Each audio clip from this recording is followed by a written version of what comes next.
Today we're talking about the best updated audio settings for Warzone 2 and Modern Warfare 2 Season 4. And we start with the audio mix. I recommend home theater for both headset users and home theater users. Although footsteps are a low frequency noise, so headphone bass boost is often seen as the best option, this does increase all low frequency sounds and doesn't alter many of the other frequencies. So often you get this overlapping and mixed audio where nothing is quite clear and all the different noises are competing with each other. So if we want to hear footsteps, they just get drowned out, whereas home theater makes footsteps stand out more in the audio mix, whilst ambient noises come in slightly softer because it expands the dynamic range and frequencies, so we can just pick out more subtle sounds. Then for master volume, we want this turned down a bit. I put mine on 70. This is because if it's too high, you get a little bit of distortion caused by the louder noises. Gameplay music volume is turned all the way down to 0. We just don't need those really loud and intense noises distracting us, which especially towards the end game can kind of overpower everything else. Dialogue volume is down to 40. This can include important information being relayed to us, such as enemies dropping from the sky and things like that, but left on 100,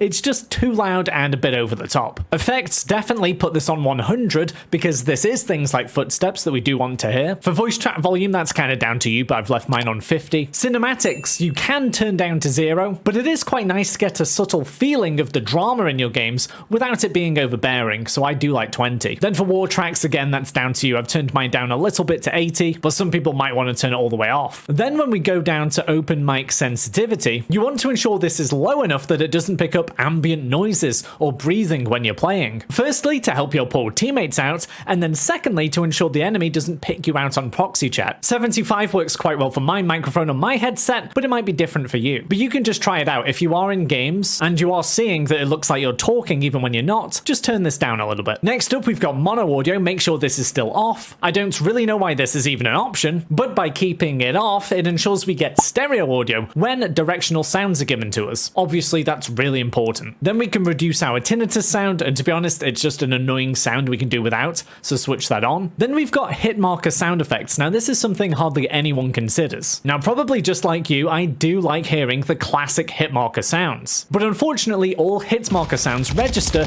in lower frequencies, and actually not too far away from where footsteps register. And by throwing another audio track into the massive mix, sometimes it can just dampen other important sounds, such as footsteps. So I do recommend switching them off. And now that you've got the latest best audio settings to use, why don't you check out the updated best graphic settings